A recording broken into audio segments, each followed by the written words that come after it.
Seja bem-vindo, caro construtor, incorporador, corretor imobiliário e investidor, a mais um episódio do Conexão BI, o podcast que te aproxima de especialistas das mais diversas disciplinas do ambiente construtivo e da incorporação imobiliária.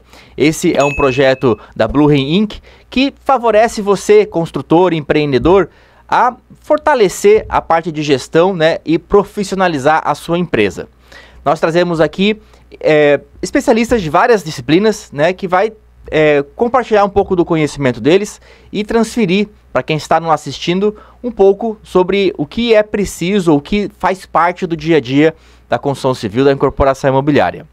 Quero agradecer primeiramente você que está aqui já pronto para dedicar alguns minutos do seu dia a aprimorar os seus conhecimentos. Então fico muito grato pela sua audiência, pela relevância que você está dando, e aproveite já para compartilhar esse episódio, compartilhar com seus colegas, com seus amigos e comentar caso você tenha alguma pergunta, caso você tenha alguma divergência, inclusive, aqui do nosso bate-papo.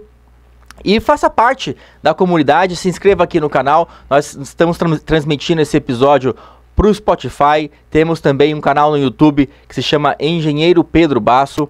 E você pode também me encontrar no Instagram através do basso.pedro e no LinkedIn, /Pedro Basso. Hoje temos um assunto muito bacana que faz parte do dia a dia de quem gosta de construir empreendimentos de alto padrão próximo ao mar. Então, próximos à linha de maré que chama, né?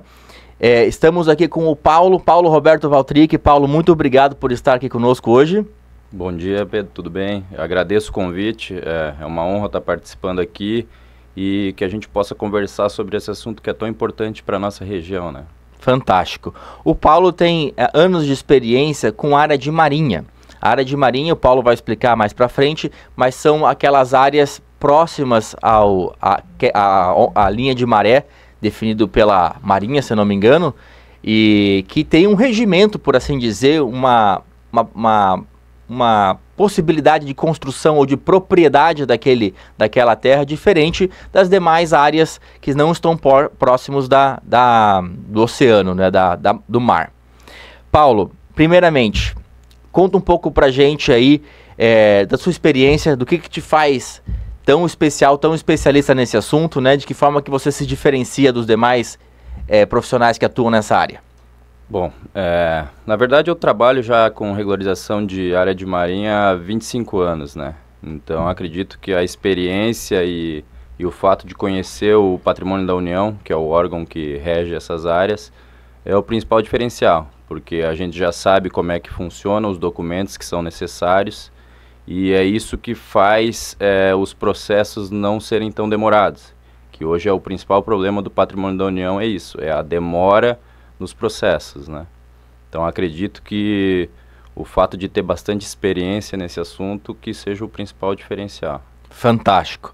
Paulo, primeiramente explica para nossa audiência o que é a área de marinha, como é que isso é definido, quem que define, enfim, quais as diferenças, né, de uma área que não é de marinha. Então, os terrenos de marinha, eles vêm lá do primeiro reinado brasileiro, da época de 1808, se eu não me engano, que foi criado o primeiro ornamento jurídico sobre terrenos de marinha. A sede do governo do Brasil era o Rio de Janeiro, e o pessoal ali, a coroa, ficou preocupada com a ocupação dos terrenos frente-mar. Então eles criaram essa situação ali e definiram que a linha de 33 metros, a partir da onde chegava o mar, seria terrenos de marinha que pertenciam somente à União. 33 braças ou metros? Não, eram 10 braças craveiras, se eu não me engano, que daí na conversão viraram 33 metros. Tá? Isso aí ele tinha o sentido de o quê? De proteger a costa brasileira e de garantir o acesso à praia para todo cidadão. Porque eles não queriam que as praias fossem privatizadas, no caso, né? Então surgiu isso aí. E aí em 1832 houve uma mudança que eles oficializaram a linha de 33 metros e definiram que a linha de pré-mar média de 1831, do ano anterior, seria a vigência para todos os terrenos de marinha. É por isso que hoje a LPM, que a gente chama, né, ela é baseada na maré de 1831 e não nas atuais. Explica pra gente, Paulo, o que é pré-amar e o que é a LPM. Isso, então a linha de pré-amar médio de 1831, que é onde inicia-se os terrenos de marinha, é onde eles definiram lá por estudos que a maré de 1831 chegou, na média das marés daquele ano, chegou num lugar, e a partir daquela linha, 33 metros para o continente seriam todos terrenos de marinha, ou seja, pertencentes à União.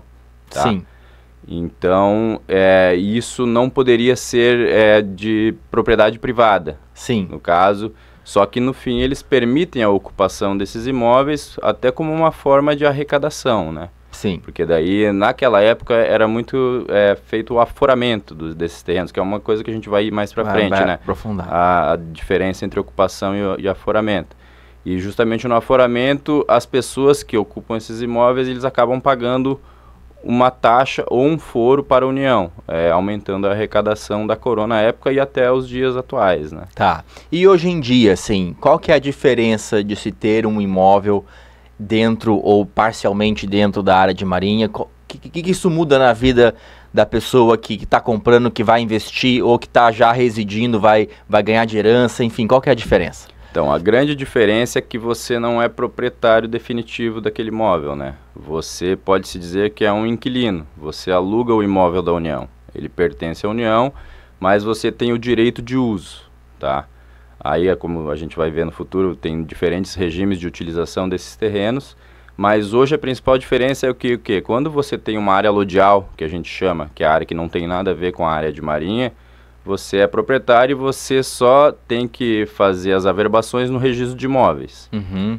Quando você tem um terreno de marinha, além do registro de imóveis, quando você possui área lodial junto no seu terreno, você tem o Patrimônio da União, que é um órgão federal que fica situado aqui em Santa Catarina, em Florianópolis, e daí você responde a ele, né? Você, digamos, se você tem um terreno que você não está regular hoje, você tem que fazer o processo de regularização lá.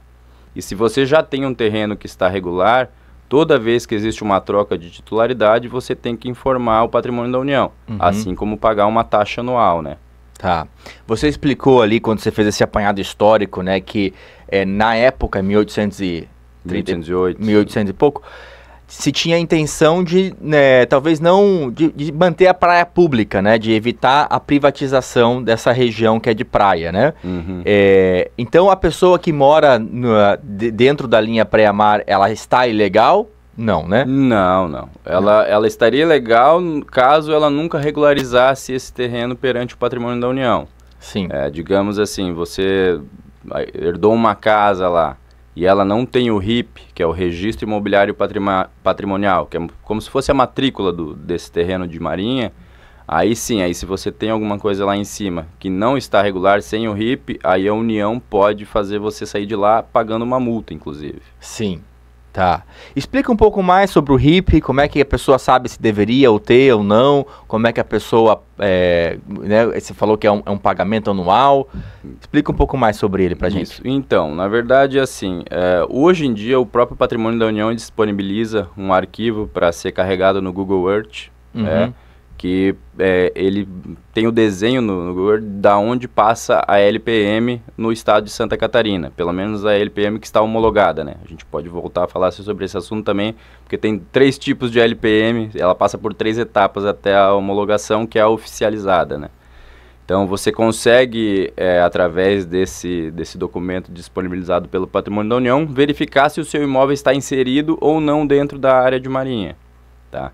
Aí, a partir dessa identificação, você pode ou ir até o Patrimônio da União e, né, requerer, perguntar o que eu preciso fazer para regularizar a minha situação, ou procurar um profissional que faça isso por você, né? Sim. Lembra como é que faz para conseguir esse arquivo?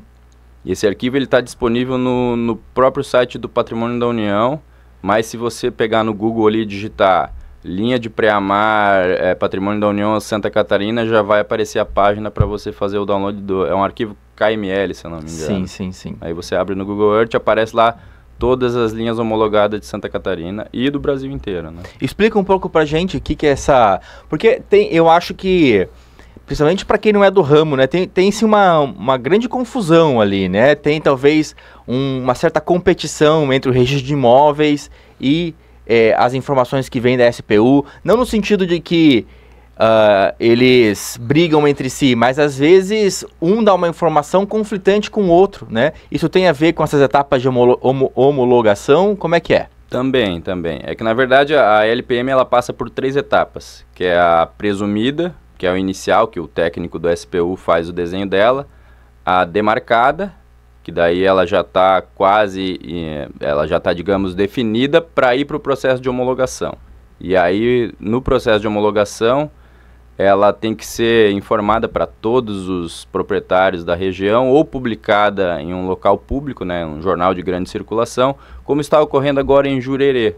Em Florianópolis está passando por essa etapa de homologação da linha de pré-amar. Então eles estão fazendo bastante divulgação disso para as pessoas, caso elas queiram contestar onde está passando a LPM, elas possam, né? E aí, depois que é feito esse chamado público, ela é homologada e aí sim, ela é oficial. Você não pode mais discutir se aquilo ali onde eles colocaram a LPM é ou não área de marinha. Tá? Só que para você contestar, você tem que fazer um estudo, contratar um engenheiro cartógrafo, que ele vai estudar a questão da influência da maré em 1831. Sim. Então é um processo bastante complexo que, sim, dificilmente você consegue... êxito para não concordar com o SPU. Sim, né? sim. Então, aí depois de homologada, é oficial e você, realmente, se você tem um terreno inserido dentro dessa LPM, você não vai conseguir discutir se é ou não área de marinha. E aqui em Santa Catarina, quase todo o estado ele já está com a linha homologada desde os anos 2000 e pouquinho, assim. Sim. A gente tem um caso específico, é Itapema, que quando ele chegou no processo de homologação, houve a contestação e lá a LPM não está homologada, ela está apenas demarcada. Mas não é porque ela não está homologada que o SPU não faz as cobranças das taxas ou dos laudêmios, né, todos os trâmites legais que são inerentes ali ao patrimônio da União. Sim. A pessoa que porventura está numa área de marinha e nunca pagou esse RIP, nunca ficou ciente, ela está em débito? Não, porque assim, a não ser que ela tenha recebido uma notificação do patrimônio da União, ela não teria a obrigação de regularizar essa informação, porque é de desconhecimento dela que existe isso aí, né? Sim. O patrimônio da União, quando ele acha que alguém tem que se inscrever, ele tem que notificar a pessoa, para que aí sim, depois de receber a notificação, ela regularize a situação. Tá. Mas eu acredito que seja do interesse de todo proprietário ter o seu imóvel 100% regular, né? Porque pode não receber a notificação, pode não ter recebido ainda uma notificação, mas no futuro pode vir a receber. E digamos que hoje o nosso litoral é muito procurado, muito desenvolvido. Então daqui a pouco ele tem um terreno ali que pode vir a ser fruto de uma negociação no futuro. E quando a construtora ali for fazer o empreendimento, aí sim, hoje provavelmente as prefeituras e registros de imóveis vão exigir a questão do SPU regular. Tá. Se você puder, aborda um pouco mais essa parte, né? Qual que é a competência da prefeitura, qual que é a competência do registro de imóveis, o que isso tem a ver com o plano diretor, com o direito de construir? Então, a parte da prefeitura cabe ao parcelamento do solo, né? Ali fazer e definir o que pode ser construído ou não através do plano diretor, tá? O patrimônio da União, em questões de área de marinha, ele acata tudo que a prefeitura define. Tá? Então, digamos, você tem um terreno de marinha e a prefeitura permite construir um prédio ali, o patrimônio da União está de acordo. Sim. Já a questão de prefeitura, registro de imóveis e patrimônio da União, eles caminham conjuntamente, né? Tipo, a prefeitura faz essa questão ali que a gente já acabou de falar, e o registro de imóveis daí, ele cuida das áreas holodiais, ou seja, do que não são terrenos de marinha, e o patrimônio da União dos terrenos de marinha. Aí a gente volta àquele outro assunto que muitas vezes existe um problema entre registro de imóveis e patrimônio da União. Por quê? Porque com as formas de medição de terrenos mais antigas, que não eram tão modernas, a questão de georreferenciamento, muitas vezes os terrenos eles acabaram sendo presumidos como área alodial, só que estavam dentro da área de marinha. Sim. Então acaba se tendo uma matrícula no registro de imóveis em área da União, o que não deveria existir. Só deveria existir matrícula em área da União quando a gente sabe que o primeiro proprietário foi a União, que é quando ocorre nos casos de aforamento, né? Então aí tem esse, como podemos chamar de litígio, entre os dois órgãos, porque existe uma área que a pessoa acha que é particular, porque tem uma matrícula em registro de imóveis, mas na verdade ela pertence à União. E aí que a gente chega nesses problemas de, quando você vai fazer o seu empreendimento, você precisa regularizar no patrimônio da União, e aí vai ter que fazer retificação diária, aí vai ter que fazer a unificação, às vezes, né? Tudo isso aí depende de cada caso, mas a gente tem esses problemas justamente porque quando foram inscritos esses terrenos no registro de imóveis e às vezes no patrimônio da União, a maneira de medição deles não foi georreferenciada. Então acabou criando esse problema de sobreposição de áreas, né? Sim. E qual que é a diferença entre regime de ocupação e aforamento? Então, vamos lá. O regime de ocupação, você, como a gente conversou ali, é um inquilino da União. Tá? Você tem o domínio útil do terreno, mas não o domínio pleno. Tá? O domínio pleno pertence à União ainda. Você paga uma taxa de ocupação, que hoje ela está fixada em 2% ao ano do valor de avaliação daquele terreno. Mas você pode construir, você pode vender, você pode fazer tudo. Tá? Inclusive, daí, toda vez que existe uma venda, uma transação onerosa em terreno da União, seja ocupação ou aforamento, você também tem que recolher o laudêmio. Que muita gente acha que laudêmio é o terreno de marinha, né? A gente, muitas vezes, eu recebo clientes e falo assim, eu preciso transferir o meu laudêmio. Daí a gente explica, não, laudêmio é a taxa que você paga quando você faz uma transação onerosa desse terreno. Tá? Então, daí na ocupação você paga isso e no aforamento também. Aí, qual que é a diferença entre ocupação e aforamento? No aforamento, você adquire 83% do domínio pleno do terreno. A União te transfere isso. Ela faz um contrato, tá? E transfere da União para você esses 83%. Você compra da União, né? É que assim, aí você paga. A gente chega, na verdade, daí tem mais um caso. Existe o chamado aforamento gratuito. Sim, se você consegue comprovar... Que você tem direito ao aforamento sem nenhuma contrapartida financeira para a União. Sim. Só que aí você tem que atingir certos requisitos. Tá? Existe lá a lei, no Decreto-Lei de 1946, que ele cita quais são esses requisitos que você deve atingir. Que o principal deles, que é o que a gente consegue na maioria das vezes, propriedade original, retroagir na matrícula ou nas transcrições em registro de imóveis até 1946. Na verdade, até antes de 9 de setembro de 1946. Se a tua transcrição for de 10 de setembro, você não tem direito ao aforamento gratuito. Sim. Tá? Aí, ou seja, você consegue o aforamento sem pagar nada para a União. Que hoje em dia é um baita de um negócio, porque a avaliação que está sendo feita para o aforamento oneroso, ela está vindo com valores bastante próximos aos de mercado. Então, você, além de comprar o terreno do proprietário anterior, você tem que comprar o terreno da União. Sim. Então, isso tem que ser muito bem pensado na hora de você fazer o seu produto ali para vender para o cliente final, né? Porque esse custo, muitas vezes, quando a construtora adquiriu o terreno, ele não estava ali. Ele não existia, porque havia o desconhecimento dessa situação.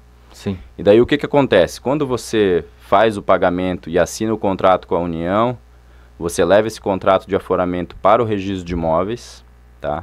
E no registro de imóveis vai se criar uma matrícula para essa área da União. E caso ela já exista, né? Caso exista essa sobreposição de áreas, você só faz uma verbação desse contrato de aforamento nessa matrícula. E aí vai ficar lá constado que a União te transferiu aquele imóvel.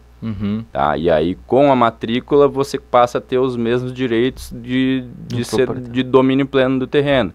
Você pode, inclusive, fazer a incorporação sobre ele, que é o que o regime de ocupação, se você tiver um terreno 100% de marinha em regime de ocupação, você não consegue fazer uma incorporação imobiliária da forma tradicional, com um registro de imóveis, tá? Porque não existe matrícula. Sim. E quando você faz o aforamento, essa nova matrícula vai ser gerada. Você pode depois unificar com a matrícula que já está fora do... Pode. Pode. Você pode unificar daí para usar todo o potencial da área que você tem, né? Sim. E eu já tive casos em que o registrador ele não unificou, mas ele autorizou a incorporação sobre as duas matrículas distintas. Porque no entendimento dele, porque daí a gente vai entrar no lado de registro de imóveis. Cada registrador tem um entendimento diferente das leis, né? Sim. Apesar de haver uma corregedoria estadual, você vê que os procedimentos em alguns registros de imóveis eles são diferenciados. Sim. Tá? Então aí ele permitiu fazer a incorporação sobre 2 terrenos, porque ele entendeu que as origens das matrículas eram distintas. Mas ele fez a incorporação e o empreendimento foi construído normalmente. Se uma pessoa tem uma matrícula, né, que tem sobre ela um pedacinho de área de marinha, que fica dentro da área pré-mar, ele pode simplesmente desmembrar e ficar só com a área que não está dentro e deixar essa outra matrícula, enfim, não usar ela para fazer incorporação, etc., não ter que fazer aforamento? Aí vai depender muito do caso, né? Assim, se for uma área pequena que não vai impactar no empreendimento dele, ele pode simplesmente fazer a retificação de área, desmembrar, aí a gente vai entrar de novo na questão do registrador fazer o desmembramento ou não, porque se for uma área pequena, eu acho que talvez nem a prefeitura permita ter um lote muito pequeno, né? Sim, sim. Tá? Mas ele pode retificar a área e fazer o empreendimento dele somente sobre a área aludial, excluindo a área de marinha, para não ter todo esse trâmite burocrático do patrimônio da União. Sim. E, infelizmente, eu posso dizer com bastante propriedade, tá muito demorado. Apesar de que hoje a gente vive num mundo digital, você nem precisa mais ir a Florianópolis, tá? Que é no patrimônio da União. Eu, quando comecei a trabalhar com isso, a gente ia 2 vezes por semana para Florianópolis, porque a gente tinha que levar papel, buscar papel, levar papel, buscar papel. Hoje não, hoje é tudo por meio digital, mas os processos, eles não seguiram essa modernidade, eles continuam lentos. Imagino que você mencionou aí uma tradição histórica de 1800 e pouco, né? Realmente é bastante antigo, né? Remonta aos tempos do Império e tal, né?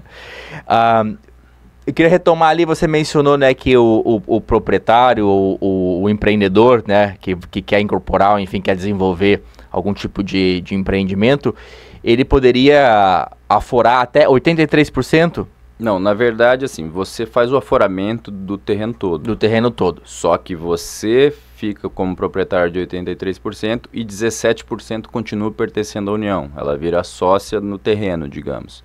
E aí você continua pagando uma taxa, só que daí não é mais taxa de ocupação o nome. Chama-se foro. E aí ele não é 2%, ele é 0,6% sobre a avaliação do terreno anual. E o laudêmio continua sendo de 5% para os 2 casos. Mas essa taxa anual ela é um pouco mais baixa. E daí você paga ela sobre a área inteira ou os 13%, 17%? Não, sobre tudo. Sobre tudo. Você paga, digamos assim, se você tem um terreno ali que a sua taxa de ocupação é R$1.000, se você transferir o regime dele para aforamento, você vai pagar R$300. Tá? É só a diferença de percentual ali mesmo. A área continua mesmo. A base de cálculo continua mesmo. E você comentou, né, que quem determina o uso de solo, parcelamento, a função, é tudo por parte da prefeitura, né? Sim. E que a incorporação imobiliária ficaria bastante prejudicada numa área que o incorporador ou o empreendedor só tem direito de uso, né? O empreendedor poderia construir e não incorporar e vender depois do empreendimento pronto, por exemplo? Pode sim. Mas ele vende direito de uso, vende propriedade? A gente tem alguns casos ali de edifícios construídos 100% em área de marinha, né, tá? Aqui em Balneário Camboriú tem 1 ou 2 edifícios, em Itapema tem bastante, tá? Que aí eles fazem uma escritura de divisão, instituição e especificação de condomínio, como se fosse um memorial de incorporação, só que fazem uma escritura pública disso, levam para o patrimônio da União e fazem o que a gente chama de fracionamento dessas unidades, do RIP, né? Do RIP, o RIP do terreno, ele deixa de existir, da mesma forma que um que faz a incorporação, deixa de existir, e são criados vários RIPs derivados, um para cada unidade. E aí você consegue fazer escrituras públicas dessas frações, só que daí ela não é uma escritura pública de compra e venda, ela é uma escritura pública de cessão de direitos de marinha. Tá? E aí a diferença é que depois que você assina a escritura, você leva somente para o patrimônio da União. Não precisa levar o registro de imóveis porque não existe matrícula. Mas a prefeitura permite esse tipo de construção, e tanto que a gente tem exemplos aí de edifícios há muito tempo já construídos, funcionando dessa forma. Sim, e o adquirente, o comprador, ele nunca vai ser proprietário, ele vai ter esse direito de uso também. Ele vai ter o direito de uso, mas ele vai ser... Porque assim, o patrimônio da União, ele te cobra não sobre a benfeitoria, né? Ele te cobra sobre a fração ideal que a tua benfeitoria vai ter sobre o terreno, no caso de edifícios fracionados. E digamos assim, um medo muito grande que existe de quem ouve falar sobre imóveis da União que você não é dono, é o medo da União te tirar dali sem te pagar nada, né? Sem indenização. O que pode acontecer caso você não tenha nenhuma benfeitoria sobre esse terreno. Digamos, eu tenho um terreno frente mar lá que eu nunca construí, eu estou cuidando dele lá. Se um dia a União quiser de volta para fazer qualquer, seja lá o que for, digamos, a prefeitura pediu para, eu quero construir uma praça e quero que a União me concede esses terrenos, por favor. Aí eles vão lá fazer um processo, claro. A União pode te tirar de lá e sem te pagar nada se você não construiu sobre ele. Sim. Agora, se você tem uma construção lá regular, com um habite, que você informou a SPU que existe, a União ela vai te indenizar a benfeitoria. O terreno não, mas a benfeitoria ela é obrigada a te indenizar. Tá. Eu sempre tive a impressão, não sei se é um conhecimento correto, de que as situações em que a Marinha ou a SPU pediria de volta, ou tomaria de volta esse terreno, seriam situações de guerra, né, como proteção da costa brasileira. É isso mesmo? Isso. Na verdade, assim, uma das prerrogativas de ser criados terrenos de marinha é isso, é da defesa do território nacional. Tanto que as 10 braças craveiras lá, pelo que a gente lê ali, era para passar uma linha de infantaria. Tá? Então é mais ou menos com esse intuito que foi criada essa LPM. Só que hoje o que a gente mais vê não é a União querer de volta, é o município pedir, ou o Estado. Que nem teve alguns casos ali em alguns municípios aqui, Pissarras, Porto Belo, que o prefeito ele criou um projeto de fazer praças utilizando esses terrenos de marinha, e aí tipo, foi feito um processo no SPU, e aí o SPU pediu para as pessoas saírem dali.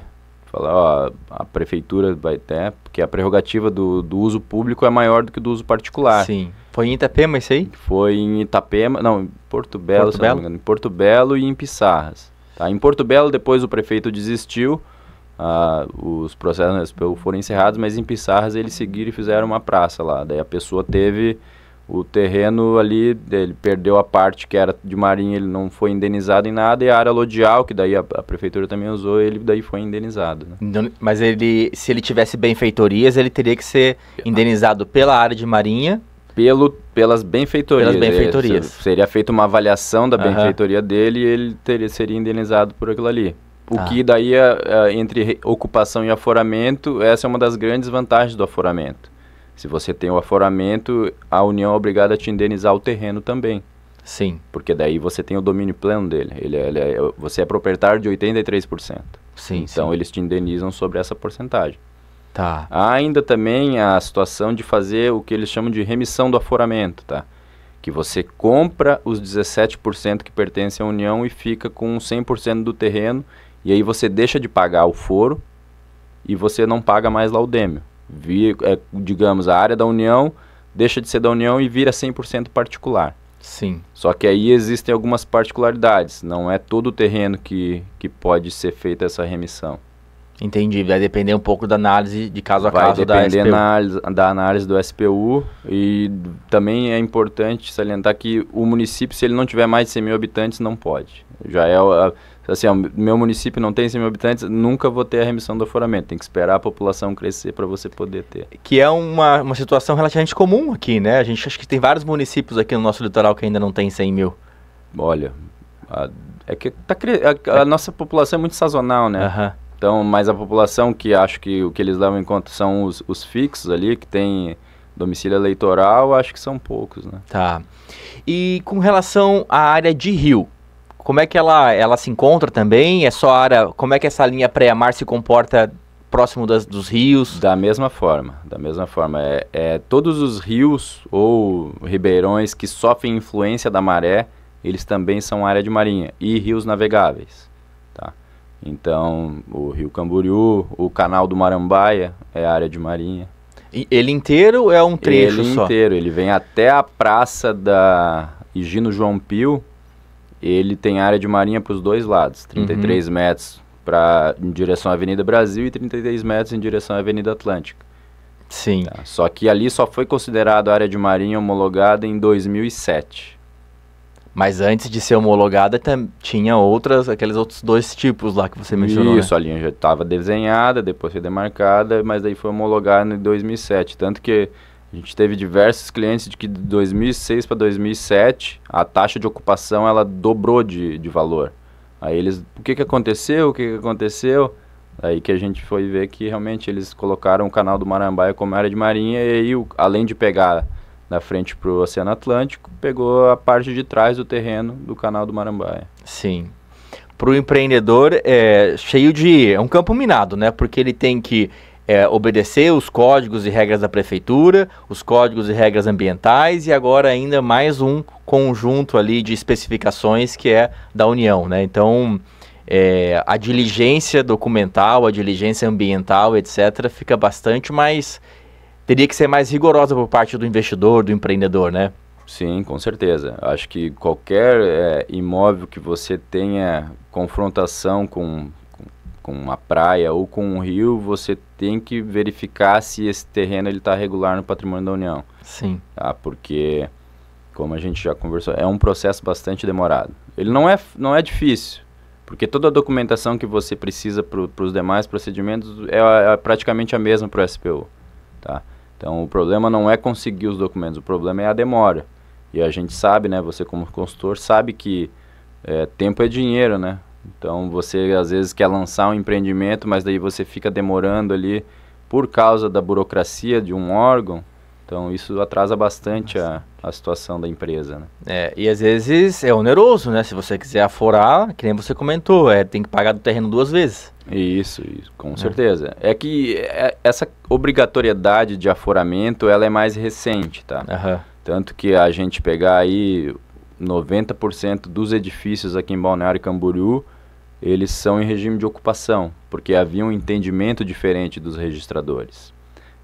Eles entendiam que quando a tua área de marinha ela estava sobreposta à área da tua matrícula, você poderia incorporar, por quê? Porque você tem o respaldo de ter a área lodial na tua matrícula, desde que você fizesse a publicidade da ocupação, que é o que eles fizeram.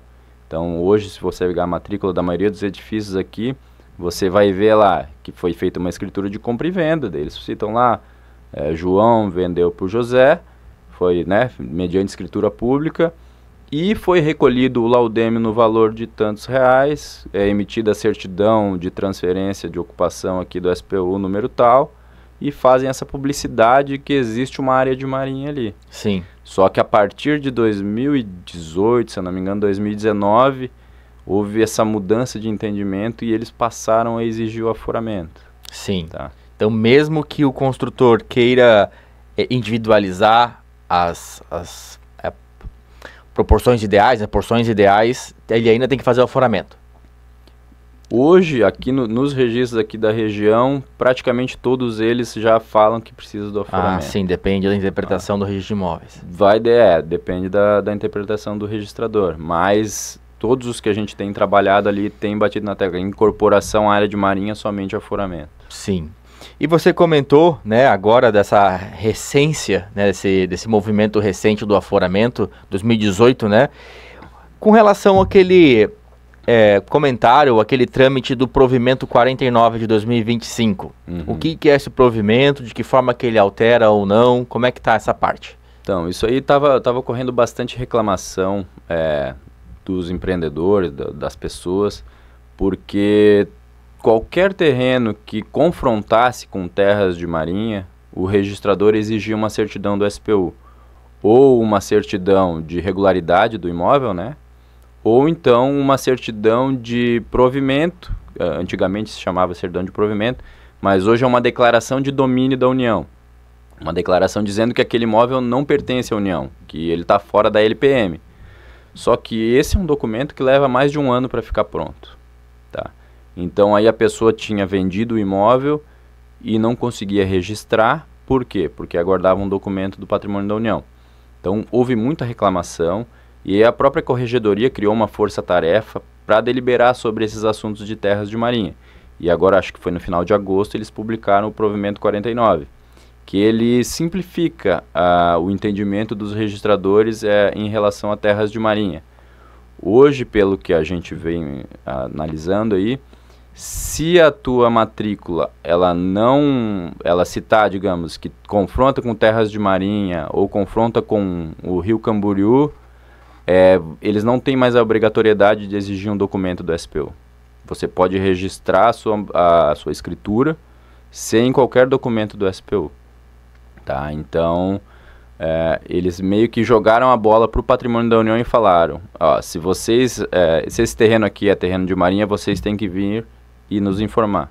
Você tem que falar que aqui a área da União é homologada, o quanto de área tem, para que aí sim a gente possa cobrar das pessoas esse documento. Sim.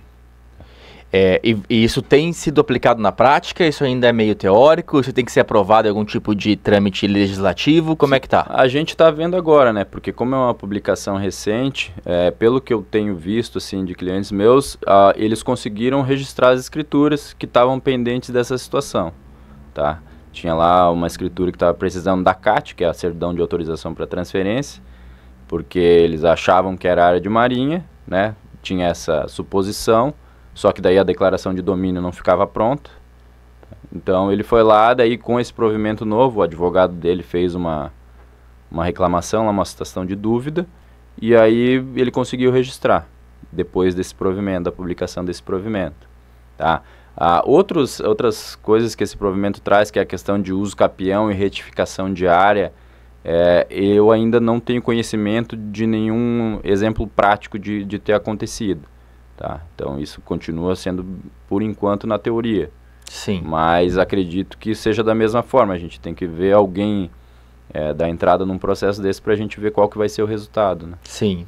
Se alguma pessoa quiser retificar a matrícula, só que essa matrícula passa por área de marinha, está dentro da linha pré-amar, mesmo que ela não queira construir nada naquele momento, tem uma mudança no procedimento, tem um tempo também para a SPU validar ou não aquela retificação de matrícula, aquele novo georreferenciamento? É que hoje, na verdade, assim, se o profissional de agrimensura, ele assina uma declaração dizendo que respeitou a LPM e o domínio público das ruas, você não precisa mais do aval nem da prefeitura, nem do patrimônio da União, né?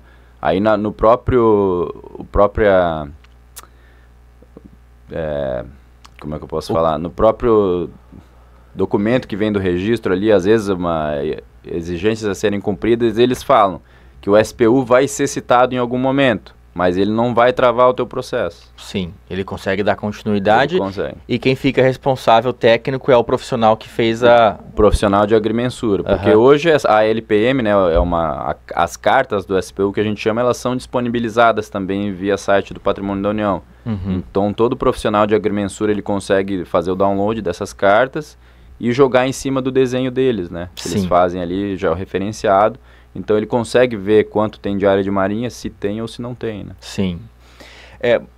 Tem alguns empreendimentos agora, principalmente acho que em Itapema está previsto um, que se estendem através de um braço, de um mole, dentro do mar, né? Como é que isso é visto? Tem alguma coisa a ver com essa área de marinha? Tem também. Só que aí a diferença é que é a cessão de espaço aquático. Isso na verdade é o que ocorre com todas as marinas, né? Sim. Você, quando tem aquelas vagas molhadas, que a gente chama, você tem que fazer a cessão de espaço aquático no SPU e você paga por isso, né? É como se fosse uma ocupação, só que dentro da água. Daí, de acordo com a área que você ocupa dentro do mar, você paga uma taxa também. Tá. E os procedimentos de licenciamento, aprovação, ainda na prefeitura ou daí tem que fazer... Prefeitura. A diferença é que daí entra a capitania dos portos nessa soma aí, nessa equação. Sim. Tá? Você, além de fazer prefeitura, licenciamento ambiental, você leva para a capitania dos portos para depois levar para o patrimônio da União. Tá. Então, realmente, mais complexo, né? É um pouquinho mais, né? Mas apesar que a Capitania dos Portos, assim, dos processos que a gente teve lá, não foi demorado. E geralmente quem já faz esse tipo de projeto já tem um know-how ali, já tem a experiência de fazer andar rápido também, né? Sim, legal. Paulo, com relação a empreendimentos que querem usar, por exemplo, assim, vamos supor que eu tenha um prédio frente mar ou frente rio e eu quero usar uma fração, uma parte dessa costa desse rio para embarcação, para fazer algum passeio turístico. Como é que ficaria essa parte? Da mesma forma, que nem a gente tem aqui um empreendimento aqui, né, que tem uma marina embaixo do edifício. Isso, Então a regularização é da mesma forma de que quem faz uma marina normal. Você só bota isso dentro do seu empreendimento ali e passa pelos mesmos órgãos. Sim, a parte de licenciamento e tal, como se fosse uma marinha. Isso é como se fosse uma marina trabalhando dentro do teu edifício. Sim. Então a mesma documentação, a mesma burocracia. A diferença é que eu não sei como é que funciona, se ela é aberta para pessoal de fora do edifício, né? Acredito que nesse caso em específico aqui em Balneário, acho que não. Então essa que é a grande diferença, que não é uma marina comercial para pessoas de fora, é uma marina específica para quem mora ali no empreendimento, né? Sim, bacana. Paulo, nós estamos chegando próximo aqui do nosso final, né? Que quantidade de conhecimento que você trouxe, quero agradecer demais a sua participação aqui. As pessoas que querem entender um pouco mais, que têm dúvidas ou que gostariam de contactar, por quais canais que eles podem buscar você? Bom, primeiro, estou muito feliz de estar aqui, de poder falar sobre esse assunto que, infelizmente, ele é pouco conhecido, né? As pessoas só vão saber sobre a área de marinha quando elas precisam. Eu acho que tinha que ser uma coisa mais divulgada mesmo. Para falar comigo, para consultar ali sobre qualquer situação que você tem um imóvel, se você quer construir um imóvel, a gente faz a consulta toda para vocês, né? E pode falar comigo através do telefone, que é o WhatsApp ali, o 47999772712, e através de e-mail também, que é prwspu@gmail.com. Então, através desses canais aí eu consigo te dar uma atençãozinha e ver o que eu posso te ajudar. Fantástico. Quem tem costume de empreender no litoral, com certeza tem que adicionar na sua diligência, né, dos seus imóveis, das suas prospecções de novos negócios, essa parte de SPU e de área pré-mar. Quero agradecer também a você que está nos assistindo, parabéns por dedicar mais esses minutos aí no seu aperfeiçoamento e sua educação, de certa forma melhorando a gestão, melhorando a profissionalização da sua empresa. Você pode encontrar esse episódio nos canais da Bluehen Inc. Nós temos um canal no YouTube chamado Engenheiro Pedro Basso. Temos também um canal no Spotify que é a Bluehen Inc. E você também pode encontrar alguns artigos, algumas matérias através do LinkedIn Pedro Basso e do nosso site bluheninc.com na internet. Acompanhe também a gente para pílulas, né, mais condensadas de conteúdo ou de assuntos mais descontraídos nas mídias sociais. Nós temos o perfil no Instagram, você pode encontrar lá basso.pedro, e também no Facebook. Agradeço novamente a sua participação. Compartilhe esse conteúdo se você achou interessante, quer divulgar, salve para você visitá-lo mais adiante quando você for empreender em área próxima do mar. E se você precisar de um especialista na parte de pré-mar, na parte de licenciamento e regularização de área de marinha, o Paulo com certeza é um bom profissional que pode te atender. Até o próximo episódio do Conexão BI.